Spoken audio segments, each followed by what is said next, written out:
오늘 본문에 디모데가 나오는데요. 디모데는 어떠한 사람인가? 우리 성경 말씀 디모데후서 1장 5절의 말씀 한번 같이 읽어보겠습니다. 시작. 이는 내 속에 거짓이 없는 믿음이 있음을 생각함이라. 이 믿음은 먼저 내 외조모 로이스와 내 어머니 유니게 속에 있더니 내 속에도 있는 줄을 확신하노라. 아멘. 디모데는 할머니와 어머니에게 사랑을 많이 받고 자랐습니다. 뿐만이 아니라 5절의 말씀을 보면 디모데가 어렸을 때부터 할머니와 어머니에게 성경을 배우고 신앙을 쌓았다라는 것을 우리는 알 수가 있습니다. 얼마나 사랑을 많이 받고 또 신앙 안에서 믿음 안에서 잘 자라났는지 루스드라 지역과 루스드라에서 약 30km 떨어진 지역 이고니온에 있는 형제들에게 칭찬이 자자했다. 성경에선 이렇게 말하고 있습니다. 우리 사도행전 16장 2절의 말씀인데요. 제가 읽어보겠습니다. 디모데는 루스드라와 이고니온에 있는 형제들에게 칭찬받는 자니. 아멘. 루스드라와 이고니온에 있는 자들에게 칭찬을 받았다. 이렇게 말씀하고 있습니다.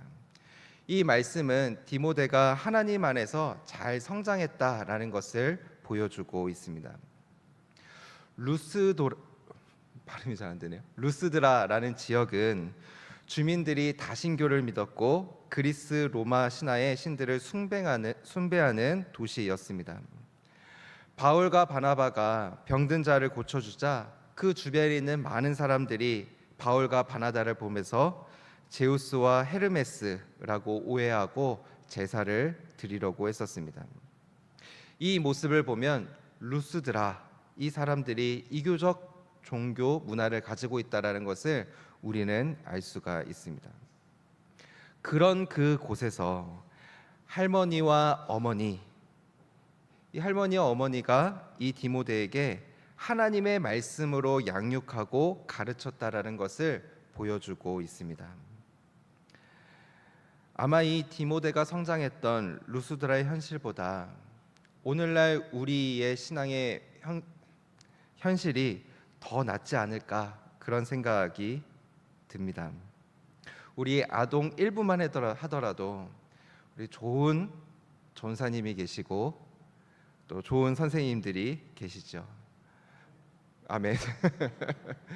그리고 이를 위해서 기도해 주시는 분들이 얼마나 많은지 모릅니다. 아마 루스드라의 현장은 그렇지 못했을 거예요. 디모데가 그런 환경 속에서 형제들에게 칭찬을 받는 자가 되었다라고 하는 것은 우리에게 두 가지 사실을 알려주고 있는 것입니다. 첫 번째는 부모의 신앙의 교육이 중요하다라는 것입니다. 또한 교육부서 신앙교육도 중요하다라는 것이죠. 그리고 두 번째는 환경보다 더 중요한 것은 하나님의 사랑이다라는 것입니다. 우리는 이런 생각을 해볼 수가 있습니다. 루스드라처럼 신앙의 교육의 환경이 어려운 나라와 지역 가운데 있다면, 부모가 자녀에게 사랑을 주지 않는다면, 만약에 아이는 신앙을 가지고 있고 교회에 나오지만 부모가 나오지 않는다면 이런 경우도 있습니다. 만약에 그렇다면 이것은 우리 자녀들의 신앙에 있어서 절망적인 것인가? 그렇지는 않습니다. 부족한 부분들을 하나님께서 채워줄 수 있다면, 우리 어린 자녀들을 하나님께서 끌어안아 줄 수 있다면 우리 자녀들은 믿음 안에서 성장할 수 있는 것입니다. 디모데는 이 두 가지가 이루어졌던 거예요. 부모의 신앙의 교육이 있었고 또 하나님의 사랑을 많이 받고 자랐습니다. 바울은 이렇게 믿음 안에서 잘 성장한 디모데를 만나게 됩니다. 먼저 1차 전도 여행을 먼저 생각해 보면 그때 바울과 바나바가 루스드라에서 복음을 전했습니다. 아마도 그때는 할머니 로이스와 어머니 유니게가 1차 전도여행 때 바울이 전하는 복음을 들었지 않았을까 생각이 되어집니다. 시간이 지나서 바울이 2차 전도 여행을 하면서 루스드라를 다시 방문하게 되었습니다. 그때 바울은 믿음이 견실했던 청년 이 디모데를 만나게 되는데요. 이 디모데의 믿음이 얼마나 뛰어났는지 바울은 디모데와 함께하고 싶었습니다. 그래서 바울은 디모데에게 나와 함께 하나님의 일을 하자고 권면을 하였습니다. 그 부르심을 받고 디모데의 마음은 어떠했을까? 한번 이 설교를 준비해서 생각을 해봤는데 쉽지는 않았을 것이다 라는 생각이 듭니다. 아마 고민을 많이 했을 거예요. 바울의 사역을 쫓아간다라고 하는 것은 하나님의 일을 하는 위대한 일을 함께하는 것이긴 하지만 사랑하는 부모님을 떠나는 일이었고 내가 지금 겪고 있는 일상적인 삶을 포기하고 가야 되는 것이었습니다. 그리고 바울에게 권면을 받기 몇 년 전이었던 바울의 1차 전도 여행을 생각해 보면 그 바울이 순탄하지도 않았어요. 안디옥과 이고니온에서 온 유대인들이 바울에게 돌로 쳐서 죽이려고 돌을 던졌어요. 거기서 맞아서 정말 죽을 뻔했었습니다. 디모데가 이 모습을 보지 못했다 할지라도 아마 이 이야기를 전해서 들었을 것입니다. 그래서 디모데의 마음에는 두려움이 있었을 거예요. 생각을 하면 할수록 디모데에게 있어서는 바울과 함께 하나님의 일을 하려고 떠나는 것이 쉽지만은 않았을 것입니다. 그러나 디모데는 우리가 잘 알고 있는 것처럼 떠나게 됩니다. 바울의 권면을 믿음으로 받아들이게 되고 바울과 함께 하나님의 일을 하기로 결정을 하게 됩니다. 그리고 이제 하나님의 일을 하게 됩니다. 사도 바울이 아덴으로 출발할 때 디모데는 신라와 함께 마게도냐에서 복음 사역을 하였고 바울의 지시에 따라서 데살로니가를 섬기기도 하였습니다. 그리고 고린도에서 바울과 함께 섬기기도 하였습니다. 빌립보서 1장 1절과 골로새서 1장 1절의 말씀을 보시면 바울이 감옥에 갇혔을 때 디모데는 바울과 함께 로마에 있었다는 것을 알 수가 있습니다. 바울에게 있어서 디모데는 어떠한 사람인가? 자신과 함께한 동역자입니다. 바울이 주님의 일을 하면서 때로는 외로움도 느꼈을 것이고요. 힘든 어려움 가운데 나아갔을 때도 있었을 것입니다. 그때 옆에서 격려해 주었던 사람이 바로 디모데였습니다. 때로는 아무도 자신을 알아주지 않는 것 같은 그런 생각을 할 때도 있었을 것이에요. 그때 자신의 마음을 알아주었던 사람이 바로 디모데였습니다. 바울이 핍박을 참 많이 받았었죠.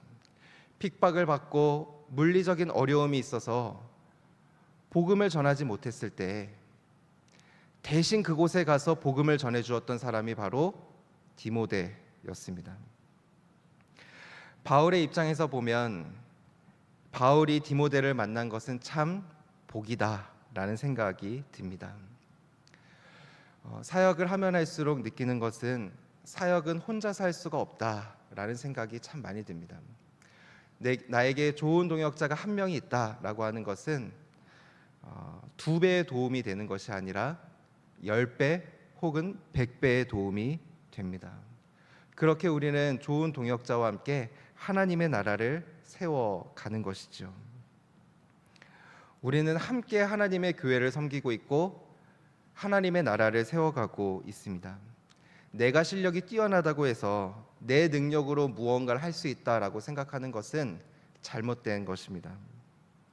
실제로 교회 사역은 그렇게 할 수 있는 것도 아니고 하나님의 나라는 그렇게 세워지는 것도 아닙니다. 다양한 은사를 가진 사람들이 함께 모이고 마음을 함께 모으고 함께 기도할 때 사역의 열매가 맺혀지는 것이죠. 자세히 보면 바울의 사역도 마찬가지였습니다. 그에게는 디모데를 비롯해서 많은 좋은 동역자들이 있었습니다. 브리스가와 아굴라, 디도, 에바브로디도, 빌레몬, 마가, 아리스다고, 데마, 누가, 실라, 바나바 등 바울의 부족함을 채워줄 수 있는 동역자들이 많이 있었습니다. 이들이 있었기 때문에 바울은 함께 복음을 전하는 사역을 잘 감당할 수 있었던 것입니다. 동역자란 무엇인가? 이 동역자를 사전적인 의미로 살펴보면 함께 하나님의 일을 하는 자라고 말할 수 있습니다. 그런데 저는 여기서 이 단어를 이렇게 표현을 하고 싶습니다. 함께 하나님 나라를 소망하는 자, 함께 꿈을 꾸는 자입니다. 동역자라는 말을 사도 바울도 즐겨 썼었는데요. 성경에서는 이렇게 표현합니다. 자막을 준비했습니다. 골로새서 4장 11절에는 하나님의 나라를 위하여 함께 역사하는 자, 그리고 요한 3서 1장 8절에서는 진리를 위하여 함께 일하는 자, 데살로니가 전서 3장 2절에서는요 복음을 전하는 하나님의 일꾼, 이렇게 표현을 하고 있습니다. 저는 여기서 중요한 단어가 있다면 복음이라는 단어, 그리고 함께라는 단어라고 생각을 합니다. 그런데 우리나라의 문화가 있어서 그런지 우리는 쉽게 동역자라는 표현을 쓰지는 못하는 건 아닌가, 그런 생각이 들기도 합니다. 나이가 같거나 일을 할 때 같은 해에 시작을 했거나 혹은 성별이 같거나 그럴 때 동역자라는 말을 쓰지, 감히 나보다 나이가 많거나 나보다 역량이 더 많고 뛰어나거나 직분이 다르거나 그때 동역자라는 말을 감히 쓰지 못하는 모습이 있는 것 같습니다. 그렇게 보면 바울과 디모데는 동역자가 될 수가 없는 것이죠. 그러나 성경적으로 봤을 때 우리는 하나님의 일을 함께 한다면, 하나님의 꿈을 함께 꾸며 나아간다면 우리는 모두 동역자인 것입니다. 바울과 디모데도 동역자였습니다. 로마서 16장 21절을 보시면 이렇게 시작을 합니다. 나의 동역자 디모데와, 동역자 디모데, 이렇게 표현을 하고 있습니다. 우리 아동 일부로 생각을 한다면 함께 마음을 모으고 있는 자, 함께 섬기고 있는 자들이 동역자인 것이죠. 자, 그렇다면 우리는 조금 더 구체적으로 우리 동역자가 어떠한 관계가 되어야 할까요? 그것은 영적인 가족이 되어야 된다라는 것입니다. 물론 우리는 피를 나눈 가족은 아닙니다. 그러나 영적인 관계를 맺고 영적인 가족이 되어서 함께 나아가야 하는 것입니다. 그것이 어떻게 가능할까요? 예수 그리스도의 사랑이 우리를 묶어주시기 때문에 그렇습니다. 그것이 가능한 거예요. 디모데후서 1장 2절의 말씀 우리가 함께 읽어보겠습니다. 우리 1장 2절의 말씀입니다. 함께 읽겠습니다. 시작.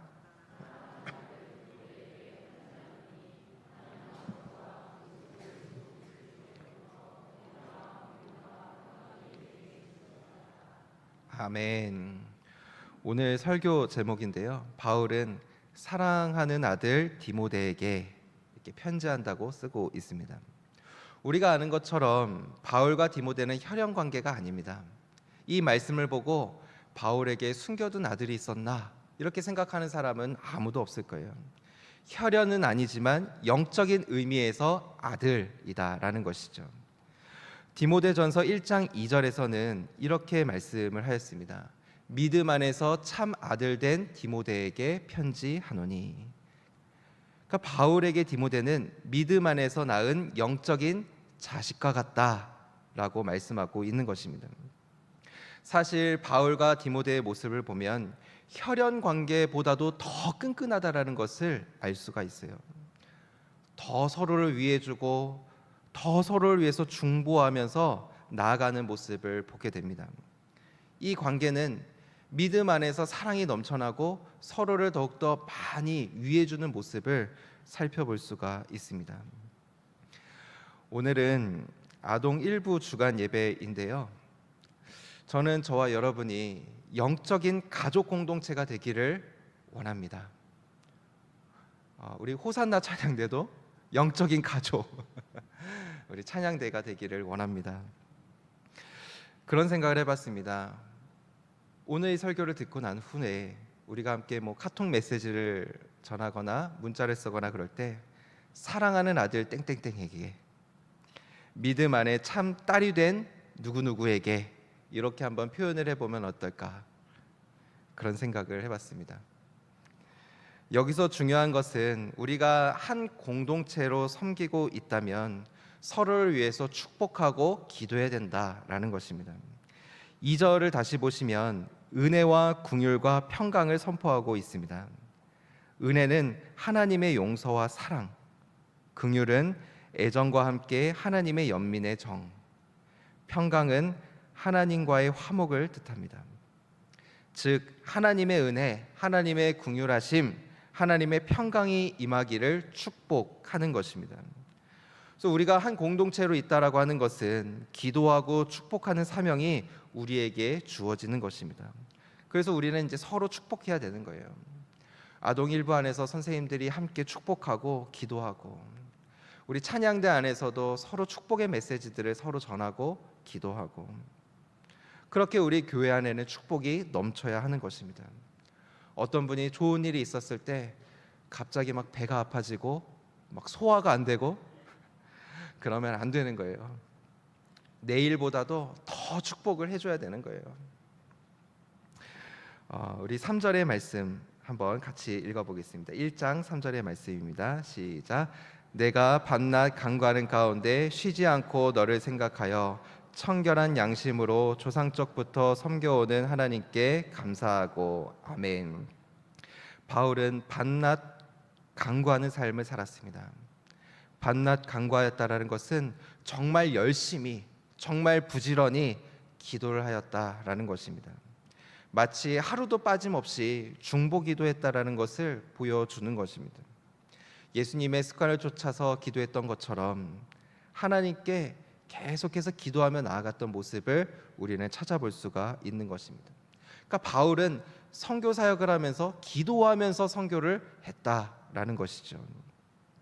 저는 저와 여러분이 우리 동역자들을 위해서 함께 기도하며 나아갈 수 있는 저와 여러분 될 수 있기를 축복합니다.